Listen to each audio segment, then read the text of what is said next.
ములుగు అంటేనే సీతక్క, సీతక్క అంటేనే ములుగు. దీనికి తోడు సమ్మక్క సారలమ్మ జాతర అంటేనే కూడా సీతక్క అంటే అంత హైప్ వచ్చింది. మొన్న ప్రారంభోత్సవం కావచ్చు, ఆ గుడి నిర్మాణం కావచ్చు, ఇవన్నీ మీకు లైఫ్ టైం అచీవ్మెంట్ లెక్క కనిపిస్తుందా? అంటే మీరు అక్కడనే పుట్టి అక్కడనే చూసి మీ తాతలు ముత్తాతల దగ్గర నుంచి కూడా సమ్మక్క సారలమ్మకు మా అయ్య పేరు సమ్మయ్య, మా అవ్వ పేరు సమ్మక్క, మా అన్న పేరు సాంబయ్య, ఎన్కౌంటర్లో చనిపోయింది.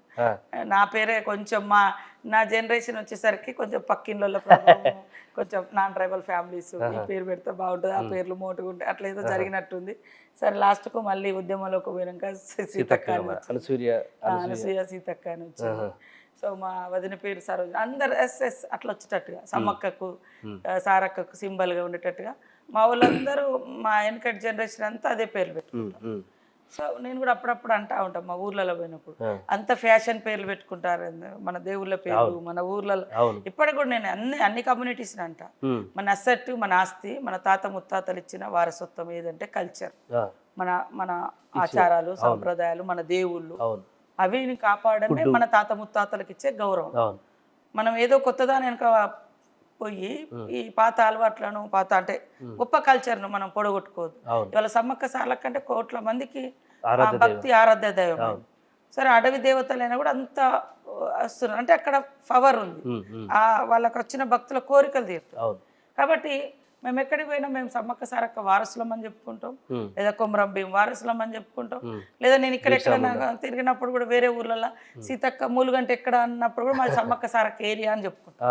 నేను సమ్మక్క సారక్క ఏరియా వాళ్ళమని చెప్పుకుంటాం. సో అది మాకు దేశవ్యాప్తంగా ఎక్కడ అంటే తెలిసిన కాడంటే జనరల్ గా మన ప్రాంతాలలో కూడా ములుగు అంటే కొంతమంది తెలియనటువంటి వాళ్ళు ఉంటారు. సో అప్పుడు దేవుడి పేరు తెలుస్తుంది. ఇప్పుడు నిజామాబాదు లేకుంటే ఆదిలాబాదు లేకుంటే లోపటి ఏరియాలో ములుగు జిల్లాలో ఉంది సమ్మక్క సారక్క అని తెలియకపోవచ్చు, జిల్లా అనేది కొత్తగా ఏర్పడ్డాం కదా. కాబట్టి అట్లాంటివి కూడా చెప్పుకుంటాం. వేరే కాడ కూడా మా దగ్గర వేరే రాష్ట్రాల్లో కూడా మేము చాలా గ్రేట్ హిస్టారికల్ గాడెస్ ఉన్నది మా దగ్గర సమ్మక్క సారలమ్మ.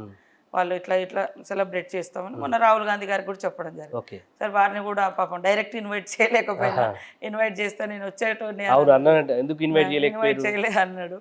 సో నేను అదే ఇంకా అప్పటికి మనకి టెంపుల్ లాస్ట్ మూమెంట్లో డెసిషన్ తీసుకోవడము, ఇదంతా ఆయన టైం మాకు కుదరకపోవడం, వాళ్ళు ఇచ్చిన టైం మేము, సో ఇట్లా ఇబ్బంది అయింది. కానీ నా జీవితంలో తప్పకుండా ఈసారి చేస్తాము. మన సీఎం గారికి కూడా బాగా కోరికుండే రాహుల్ గాంధీ గారిని తీసుకురావాలి ఇక్కడికి మేడారం ప్రాంతము, ఎందుకంటే ఆయన ఇష్టపడతాడు ఇట్లా ట్రైబల్ ఆదివాసీ ప్రాంతాల వాళ్ళ దేవుళ్ళు వాళ్ళ కల్చరు. ఆయన ఎప్పుడు కూడా చెప్తాడు ఈ దేశకి అసలీ మాలిక ఆదివాసీ అని. సో అట్లా ఉంది కాబట్టి ఆయనను ఇక్కడ గ్రేట్నెస్ చూపించాలని చెప్పడంతో అది పాన్ ఇండియా సినిమా తీయండి లేదా హిస్టరీ చూపించండి అని కూడా వారు చెప్పడం. నాకు ఈసారి నేను వాస్తవంగా ముఖ్యమంత్రి గారు ఇంత రెస్పాండ్ అయ్యి అంత ఎఫర్ట్స్ పెట్టి 2 సార్లు అక్కడికి వచ్చి క్యాబినెట్ ఇవంతా చేస్తారని నేను ఊహించలే.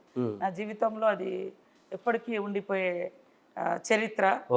అది అంటే మేము గతంలో చిన్నప్పటి నుంచి అమ్మ నాన్న భుజాల మీద ఎక్కి వాళ్ళు పాపం నడుచుకుంటూ వాళ్ళు మమ్మల్ని భుజాల మీద ఎక్కించుకుని సంపన్న వాగులు ఆ గుట్ట ఎక్కి లక్నవరం దగ్గర గుట్ట ఉంటాయి మా ఊరికి రావడానికి, లక్నవరము గుట్ట మించి ఎక్కి మళ్ళీ దిగొచ్చి మళ్ళీ ఇట్లా ఈ నేషనల్ హైవే ఉంది ఆ చలవాయి అదంతా లక్నవరం వచ్చే దారి 3-4 రోజులు ఉండాలి అక్కడ. వారం పడుతుంది వాస్తవానికి. ఈ ఆదివారము శనివారం అట్లా బయలుదేరితే మళ్ళా శనివారం ఆదివారం వరకు మళ్ళీ మేము ఇంటికి వచ్చేది. వారం 10 అంటే అట్లాంటి అందులో చాలా సంతోషం తీపి జ్ఞాపకాలు ఉన్నాయి. అలాంటి దాన్ని నేను పాలిటిక్స్లోకి వచ్చిన తర్వాత అనుకునేది, అందరూ మంత్రులు ముఖ్యమంత్రి అట్లా వచ్చి అక్కడ చేస్తూ ఉంటే ఒక్కసారైనా అధికారంలో ఉండి ఇది చేస్తే ఈ జాతరను అద్భుతంగా చేయాలి అని అనుకున్నాను. ఫస్ట్ సారి మనం డిసెంబర్లో అధికారంలోకి వచ్చిన 2023లో అట్ ఏ టైంలో 3-4 monthsలో మనకు జాతర వచ్చింది. దాంతో అనుకున్న స్థాయిలో చేయలేకపోయింది. ఈసారి కొద్దిగా ప్రారంభించినాం, అటు ఇటు అవుతుంటే ఒక్కసారి సీఎం తోటి చూపించి చేద్దాంలే ఆ చిన్న గేట్లు మార్పులు అని అనుకున్నాం. ఇంకా అప్పుడు ముఖ్యమంత్రి గారు ఫుల్ హ్యాండ్ ఇచ్చేసి చేస్తే మంచిగా చేయండి లేకుండా ముట్టుకోకక్క అని చెప్పింది. సో దాని తర్వాత పూజార్లను ఒప్పించి గద్దెలు కొద్దిగా మార్పిచ్చేటివి ఉంటే చిన్న గద్దెలు పగడిద్దరాజు గోవిందరాజుది. కాబట్టి అందరితోటి మాట్లాడి ఒప్పించి మా వాళ్ళు అక్కడ వాళ్ళకు పెద్ద దేవుళ్ళు అవంతా చూసుకొని ఇదేసరికి దాదాపుగా